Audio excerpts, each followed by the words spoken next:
Sweeties and Spoons, it's your girl Candy, and you're watching Sweet Addictions TV. Yes, honey. And y'all have heard about her, but you're just now getting to see. This is my Aunt Juanita. How you all today? And I know I told y'all that we was going to do a Sweet Solutions, but I remember I changed it. And plus, it's a good thing I changed it because my daughter broke my charger, so I'm out of commission. So y'all probably ain't gonna get this video on the day that I'm recording it because I gotta wait till I fix my computer. But today we're gonna do a Sweetie Asked Me, and I hope I'm saying your name right. Is Jemiah Israel? Jemiah Israel, Jam'_YAH, and the last name is YISRAEL. Anyway, they wanted me to ask you. They said, can you ask your aunt why are the black families torn? What are we doing wrong in this generation that you may have noticed different from your own generation? And how can we better the black man and woman and child's relationship? So that's what they want to know from insight from you. What's so different now than from when you were growing up? Well, now, I am Candy's aunt. I'm a mother of 16 children. I like to say today, and I hope that you mothers and fathers are listening closely. Number one, United States of America has forgot about Jesus Christ. Now, I am a professional gospel singer, and in my house, we're going to serve the Lord. The mothers are trying to be their friends instead of a mother. The fathers make these babies. You don't know where they're at, what is going on in the little boys' lives. And one thing for sure, a single mother cannot do what a father can do. And they don't realize the mistake that they are making by making these children and not wanting to be there for them. You're going to have to make God first in your life. And the families has got to come together. There's no such thing as father over here, mother over there. You need to be in a household together and put God first. And if you do that, all the other things will be added. But to be a mother, you have to be a mother, and you have to not be her friend, not be his friend. You got to let them know there's rules and regulations of the world. There's rules and regulations you need to make in your home. And not only that, years ago when I was coming up, we never had dinner without everybody being at the table. Now this generation, they eat in the bedroom, they eat in the family room, they eat everywhere but on that table as a family. That's when you discuss the things that need to be done.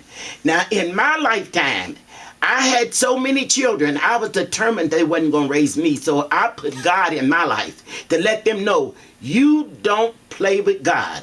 Put God first, and if you're that weak, ask him to strengthen you where you're weak. Build you up where you've been torn down. But set a solid foundation for your children to respect you and to respect the Lord. I guarantee you, if you put God first, all these other things will be added. But in order for you to do that, you can't send them to church. You take them to church. Go with them, mother and father, and you'll see a difference. But you both got to be on the same level. Do what you got to do to raise your children and make sure that you put God first in your life, because in this day and time, all you hear is child abuse. Yes, child abuse is because they have taken the right from the parents to make a child mad. As soon as they go crazy, then that's when they fall on us. Where's the parents? But the thing of it is, I learned this years ago when they first passed that law that you don't whoop children. Yes, there are some parents that really abuse children, but I don't do it. And thank God I don't have any of my family members that's ever done that. But the thing is, if you let them understand that whatever they do, if you have to make a note of it. What I've done was make notes, and on Fridays, they got it. The Bible said you either spoil the child or spur the rod. No. They got it on a Friday evening. They got it, and by Monday morning, wasn't a weapon of word to be seen. But I don't say abuse them. But you need to punish them. Now, as I was bringing mine up, I had a room on the back of my house which was saying, "Welcome to Bell's Jail." They went before the parole board, was me and their father, on Wednesday. Then we had 10 chairs put in the back room, nothing but wall-to-wall carpet. And we also had a TV mounted in the ceiling where nobody could touch any plugs or hurt anybody. But I didn't care if it was Christmas, New Year's, Easter, whatever the holiday, whatever the situation may be. I would dress them in 3-piece suits and send them straight back to jail. Because my jail, they could eat anything they wanted from steak to chicken. But you had to obey. And if you don't mind, look out. You're going to have to tighten up and make your children obey you, and you obey God. And I guarantee you, everything will come out fine. All right, because I was telling them, a couple people thought I was being mean, but I was telling them that I was brought up to where your kid has a certain fear of you. Not like, oh my God, right. Mom's home. But That's they're not going to do something if you know right. your parent is going to get at you. That is so true. Because back in the day when I was coming up, if they got the whippings that we got, it would be a child abuse. Right. Because we got weeping willow switches, we got extension cords, we got skillets, so anywhere they had in their hand, you got it when you didn't obey. But in this day and time, you don't have to be like that. But this generation of the day is constantly killing each other because the father wants to be the friend to the boy, the mother wants to be the friend to the girl, and they smoking this funny stuff.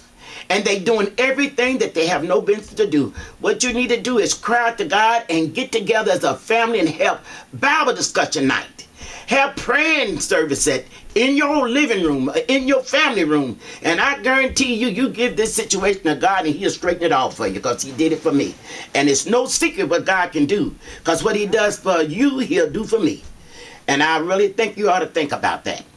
So basically the major thing you see from then to now is God. God's been taken out of the situation. Yes, he has. Yes, he has. And once you put him back in there, you'll see a difference in your home. But you both has got to cry out. Get on your knees as a family and pray and talk to God. Because he will do what you ask him, but you believe it. Believe in him. And I guarantee you God will do it. Because it's no secret what God can do. What he's done for others, he'll do for you. So you just give it a try. You'll see the difference in your home, in the relationship in your husband, the relationship in your children. You'll see the difference. All right. So y'all heard it straight from here. You need to put the Lord back into the households. That's right. They took them out of church. I mean, yes, out of schools. Out of schools. You can't say, that is so true. Because back, even when I was doing, we still, had prayer and all that stuff. But they don't do it anymore. But without God, we can't make it. And we cannot make it. And I tell the world, cry out to Jesus Christ. Give him your all in all.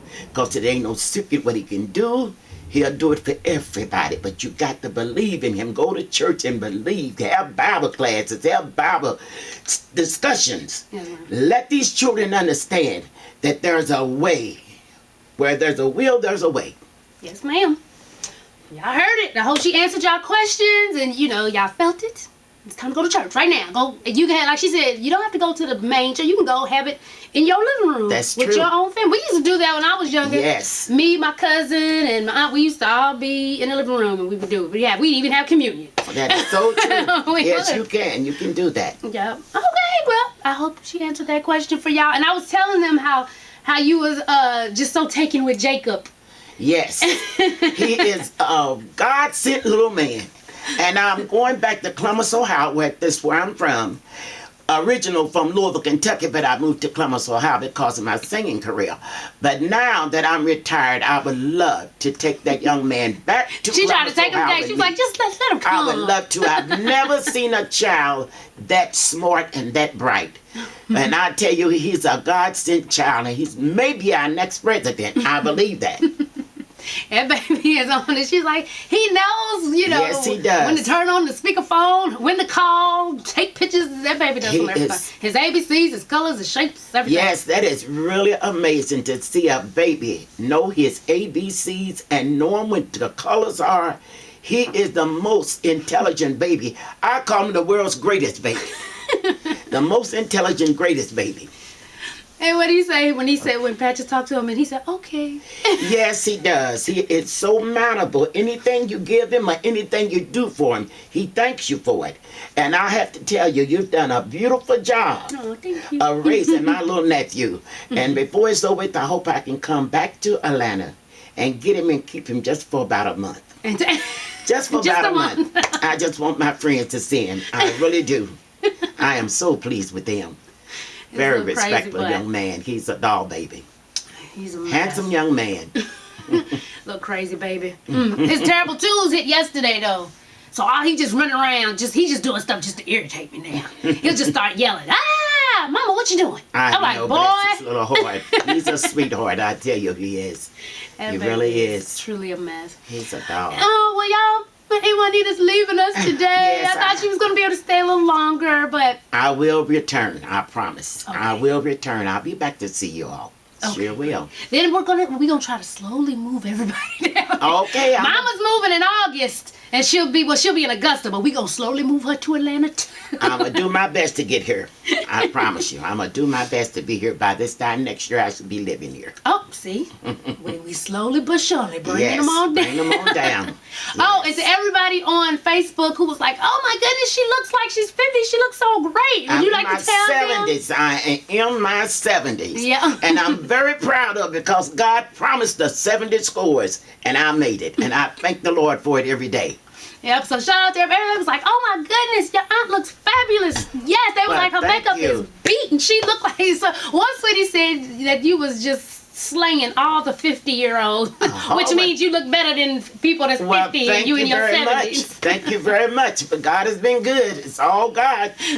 Because I stay rooted in Jesus. I tell you, I do.